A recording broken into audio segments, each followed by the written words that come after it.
Assalamualaikum warahmatullahi wabarakatuh. Nama saya Suharpiani, NIM 1931041079. Saya dari kelompok 7. Materi yang akan saya jelaskan yaitu perkembangan sosial. Perkembangan sosial adalah tingkatan jalinan interaksi anak dengan orang lain, mulai dari orang tua, saudara, teman, hingga masyarakat secara luas.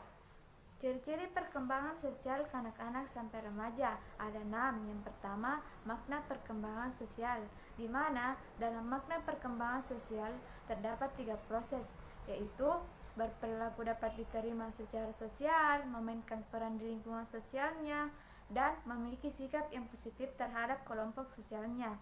Yang kedua, esensi sosial pada anak. Ada 4 faktor yang mempengaruhinya. Yang pertama, kesempatan yang penuh untuk bersosialisasi itu sangat penting. Yang kedua, dalam keadaan bersama anak, tidak hanya harus mampu berkomunikasi dalam kata-kata yang dapat dimengerti orang lain, tetapi juga harus mampu berbicara tentang topik yang dapat dipahami. Yang ketiga, anak akan bersosialisasi jika mereka mempunyai motivasi untuk melakukannya.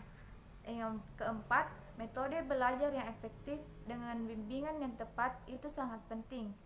Yang ketiga, masa kanak-kanak akhir. Akhir masa kanak-kanak berlangsung pada usia 6 tahun hingga tiba saatnya individu menjadi matang secara seksual. Permulaan masa akhir kanak-kanak ditandai dengan masuknya anak ke kelas 1 sekolah dasar. Tibanya akhir masa kanak-kanak sulit untuk diketahui secara tepat kapan periode ini berakhir karena kematangan seksual sebagai kriteria yang sulit untuk diungkapkan. Keempat, perkembangan sosial akhir masa kanak-kanak, di mana dalam ciri-ciri perkembangan ini terbagi menjadi 4, yaitu yang pertama, sosialisasi dengan anggota keluarga, di mana ketika seseorang mulai memasuki usia akhir masa kanak-kanak, maka biasanya para orang tua mulai memberikan waktunya lebih sedikit. Yang kedua, sosialisasi di sekolah. Sosialisasi anak di sekolah pada umumnya terjadi atas dasar aktivitas bersama. Hubungan persahabatan dan hubungan per grup di sekolah bersifat timbal balik, dan biasanya di antara sesama anggota kelompok ada yang saling pengertian, saling membantu, saling percaya, dan saling menghormati dan menerima satu sama lain. Yang ketiga, sosialisasi dengan teman sebaya, di mana pada masa akhir kanak-kanak mereka telah menjalin persahabatan dengan teman sebaya dan mulai memasuki usia gang, yaitu usaha yang pada saat itu kesadaran sosial berkembang pesat dan telah menjadi pribadi sosial yang merupakan salah satu tugas perkembangan utama dalam periode ini. Dan yang keempat, efek dari keanggotaan kelompok.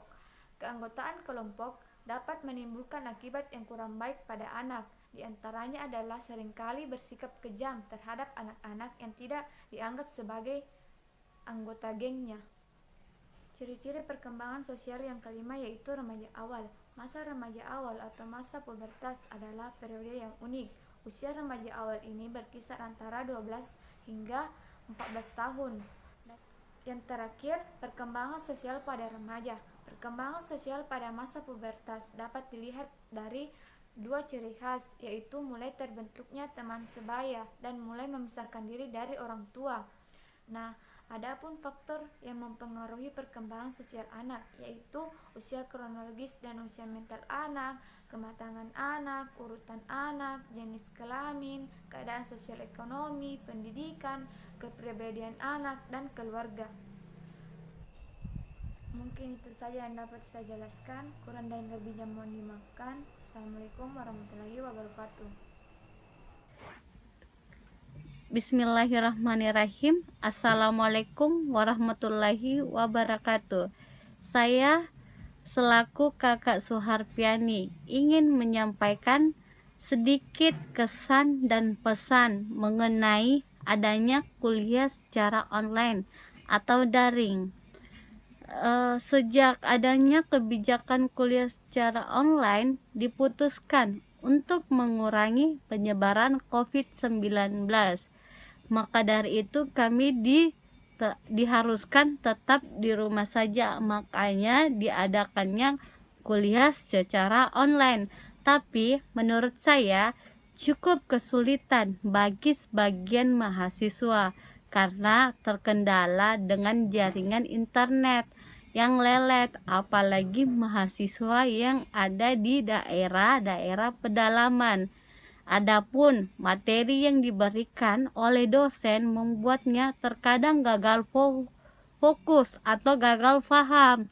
Meskipun dalam penilaiannya sesungguhnya pembelajaran semacam ini kurang efektif dibanding dengan tatap muka secara langsung dengan dosen. Apalagi kuliah secara online yang dilakukan melalui berbagai aplikasi seperti aplikasi Zoom atau sesuai yang digunakan masing-masing dosen, menjadikan tidak sedikit dari mahasiswa yang mengeluh besarnya pengeluaran data kuota internet yang dihabiskan untuk satu kali pertemuan kuliah secara online. Jadi saya berharap pihak kampus bisa memberikan fasilitas kuota untuk paket edukasi pembelajaran kuliah secara online atau daring agar mengurangi beban adik-adik mahasiswa. Itu saja kesan dan pesan dari saya. Terima kasih. Wabillahi taufiq wal hidayah. Wassalamualaikum warahmatullahi wabarakatuh.